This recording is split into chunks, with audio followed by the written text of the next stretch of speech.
The Last Olympian, through Annabeth's eyes. Read for you by HAYDEN DAVIAU. "How much longer do you think he'll take?"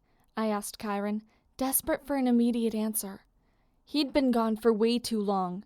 I knew that something must have gone wrong, but I didn't want to word my prediction in front of Selena. Her boyfriend Beckendorf was on the mission as well, but I could hardly hide the worry. I stared out at the horizon and watched the waves crash ashore onto the sand dunes. The sun was beginning to set and lay right on top of the water. Its reflection was orange. If Percy died, I would never be able to look at the ocean again without remembering him. And the dread that I never told him how I felt. I swore to myself that this summer I was going to tell him, no matter what. That was, if he came back. I glanced at Selena and saw the worry in her eyes. She had been acting like she knew he would be okay the entire time. But now, with them overdue, she looked scared. She was so focused on Beckendorf coming back that she hadn't even put on makeup, which was not like her. She was a daughter of Aphrodite, and I have to admit, I usually don't like her kids. But Selena was an exception. Realizing there had been a long, awkward silence, I tried to say something, but I couldn't get out the words.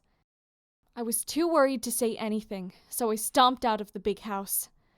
Luckily, when I arrived at the Athena cabin, the cabin of my mother, none of my siblings were there to see me throw my head into a pillow and cry.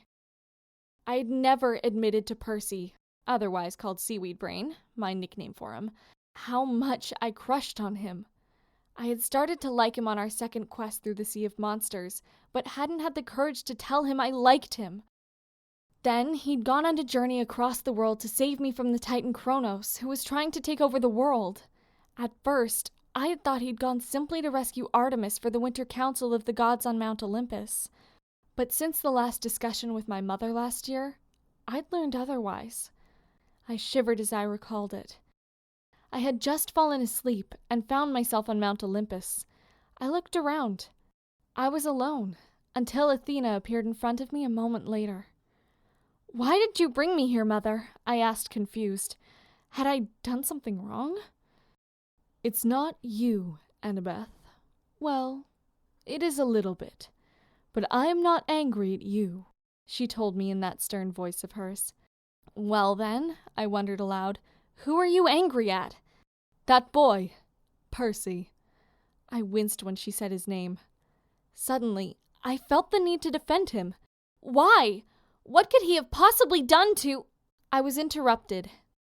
"I had a talk with Aphrodite." She cringed at the name. "She seems to think that boy might have feelings for you."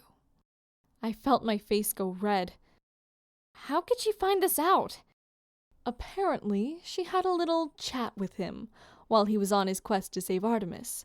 In other words, you. He told her why he really went on the quest." My face got even hotter, realization dawning on me.